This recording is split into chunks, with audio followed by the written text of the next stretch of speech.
Hi everyone, చాలా healthy and tasty fish fry ఏ విధంగా తయారు చేసుకోవాలో చూసేయండి.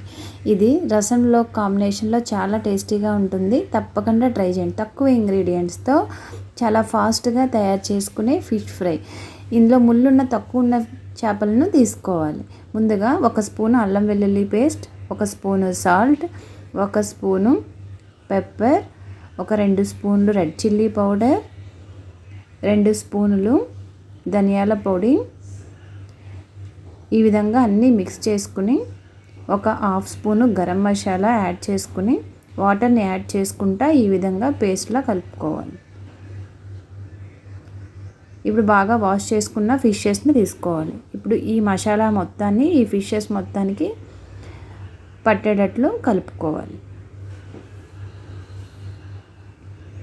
ఈ విధంగా ఈ మసాలా మొత్తాన్ని ఫిషెస్కి పట్టే విధంగా బాగా అప్లై చేసి పక్కన పెట్టుకోవాలి. చివరగా 1/2 సైజు లెమన్ తీసుకుని దాన్ని కూడా చీజ్ చేసుకుని మొత్తం కలిపి పక్కన పెట్టుకోవాలి. దీన్ని మూత పెట్టుకుని ఒక 1/2 అవర్ అలా మ్యారినేషన్ చేసి పెట్టుకోవాలి. ఇలా 1 అవర్ లేదంటే ఒక 1/2 అవర్ మ్యారినేషన్ చేసి పక్కన పెట్టుకుని మనం ఫ్రై చేసే ముందుగా 2 స్పూన్లు కార్న్ఫ్లోర్ని యాడ్ చేసుకుని బాగా ముక్కగా పట్టే విధంగా కలుపుకోవాలి.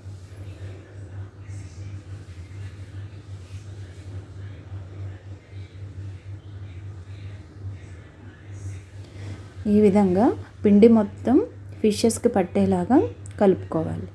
ఇప్పుడు స్టవ్ మీద ప్యాన్ పెట్టుకుని డీప్ ఫ్రైకి సరిపడా ఆయిల్ వేసుకుని ఈ విధంగా చూపించిన విధంగా ఫ్రై చేసుకోవాలి. ఈ విధంగా స్లో ఫ్లేమ్లో పెట్టుకుని ఒక 2 to 5 మినిట్స్ బాగా ఫ్రై అయ్యేంత వరకు ఫ్రై చేసుకోవాలి. ఇలా ఫ్రై చేసుకుని పక్కన పెట్టుకుంటే క్రిస్పీ ఫిష్ ఫ్రై రెడీ. చివరగా కరివేపాకును కూడా ఫ్రై చేసి పెట్టుకుంటే చాలా ఫ్లేవర్ చాలా బాగుంటుంది, చాలా టేస్టీగా ఉంటుంది. దీన్ని సాంబార్లో కానీ రసంలో కానీ సైడ్ డిష్గా చాలా టేస్టీగా ఉంటుంది. తప్పకుండా ట్రై చేయండి. చాలా టేస్టీగా ఉంటాయి. ఇలాంటి మంచి వీడియోస్ కోసం మన ఛానల్ని సబ్స్క్రైబ్ చేయండి. మీ ఫ్యామిలీ మెంబర్స్కి మీ ఫ్రెండ్స్కి షేర్ చేయండి. Thanks for watching.